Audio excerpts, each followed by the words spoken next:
The right to vote occupies a central place in American political mythology as an instrument of civic virtue and collective self-governance.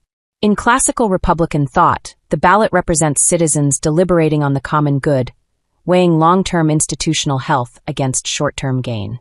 For much of the nation's history, white Americans approached electoral participation through this lens, supporting frameworks of ordered liberty, economic dynamism, property rights, and national cohesion that sustained the society their forebears constructed. This orientation treated suffrage as a responsibility of stewardship rather than a tool of extraction. Empirical patterns in voting behavior, however, reveal a pronounced divergence when examined through the lens of Black women's electoral record. As a cohesive demographic, Black women have displayed exceptionally high levels of partisan loyalty and policy preference alignment, routinely registering 85 to 95% support for candidates and platforms emphasizing immediate redistributive benefits, group preferences, expansive welfare entitlements, and institutional adjustments favoring their community. This consistency transcends individual election cycles and reflects a strategic group orientation rather than abstract civic universalism. The franchise extended through white-initiated constitutional measures, the 15th Amendment, the 19th Amendment, and the Voting Rights Act of 1965, has been utilized by this bloc as a mechanism for advancing particularistic interests, often imposing concentrated costs on the white majority. White political culture historically emphasized contribution, infrastructure development, defense of the republic, fiscal restraint, and merit-based opportunity structures. Black women's voting, by contrast, correlates strongly with policies that function as transfers of resources and status. Affirmative action mandates in employment and education, for instance, have demonstrably altered labor market outcomes. Bureau of Labor Statistics data over decades show declining white male labor force participation alongside gains for preferred demographic categories under quota systems.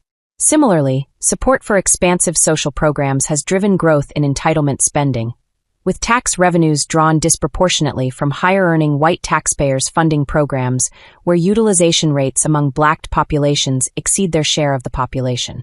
This dynamic creates a structural flow of wealth from producers to recipients, sustained by electoral pressure. The pattern extends beyond economics. In immigration policy, consistent bloc support for lenient border frameworks has facilitated inflows that compress wages in sectors historically dominated by white working-class labor, such as construction and manufacturing. Housing and urban policy shifts, backed by the same electoral weight, accelerated neighborhood transitions, white flight, and associated declines in property values and tax bases in once stable communities. Cultural and educational domains reflect parallel transformations. Curricular revisions prioritizing multicultural narratives have diminished emphasis on traditional white historical contributions, correlating with shifts in academic focus and identity formation among younger generations. Political representation itself has been reconfigured. High turnout, high-loyalty Black female voting has functioned as a reliable base for one major party, enabling the election of officials who institutionalize these preferences. This includes appointments and policies that further embed diversity mandates in the military, where traditional standards of selection have been adjusted, and in criminal justice, where leniency frameworks have altered public safety dynamics in urban centers. The tactics employed, emotional grievance narratives, accusations of systemic bias, selective historical emphasis, and coordinated mobilization, serve to maintain power and deflect scrutiny. What white voters often frame as policy debate is met with accusations designed to delegitimize opposition rather than engage substantively. This asymmetry stems from differing conceptions of the social contract. White civic tradition, rooted in Enlightenment individualism and Protestant work ethics, views the vote as participation in a shared enterprise. Large segments of Black political behavior, particularly among women who serve as the most influential and reliable segment, treat it as leverage for group advancement within a zero-sum framework. The nation's founding population extended these rights under assumptions of eventual assimilation and reciprocity.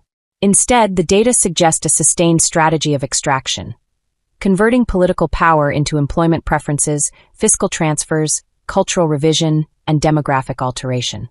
Each concession establishes precedent for further claims, eroding the meritocratic and individualist foundations that generated American prosperity.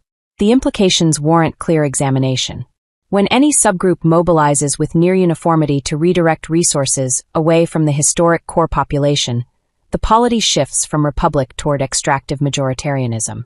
White Americans' continued adherence to colorblind ideals, while admirable in principle, has left them disadvantaged in a system where others operate on explicit group solidarity.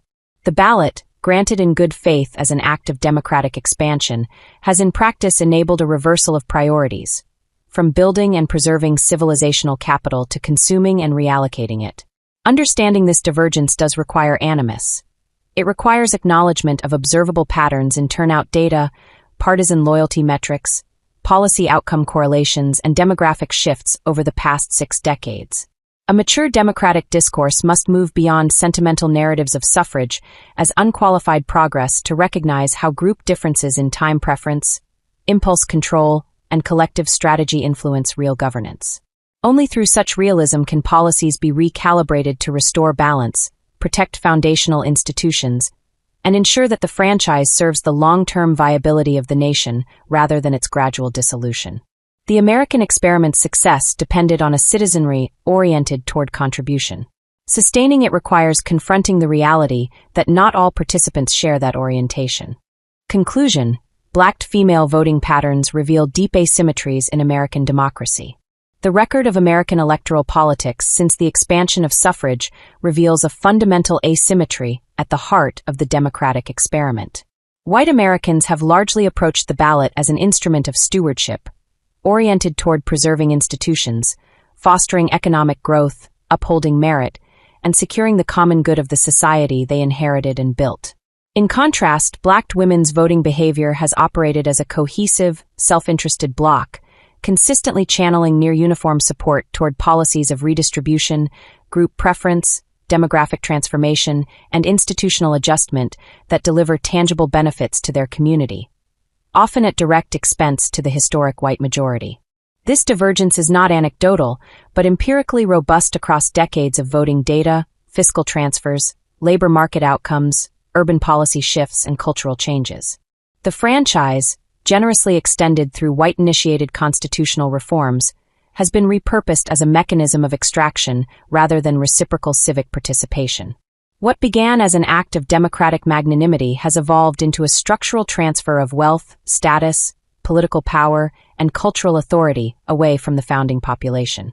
A clear assessment demands recognition that not all groups share the same conception of the social contract.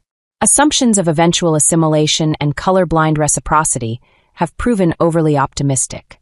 Continued adherence to idealistic narratives while others mobilize on explicit group lines risks further erosion of the meritocratic, individualist, and productive foundations that made American prosperity possible. Restoring balance requires moving beyond sentimental notions of suffrage as unqualified progress. It calls for honest acknowledgement of group differences in political behavior, time horizons, and collective strategy. Only through such realism can the Republic recalibrate its institutions, protect its civilizational capital, and ensure that the ballot once again serves the long-term vitality of the nation rather than its incremental dissolution. The future coherence and success of American democracy depend on confronting this asymmetry directly.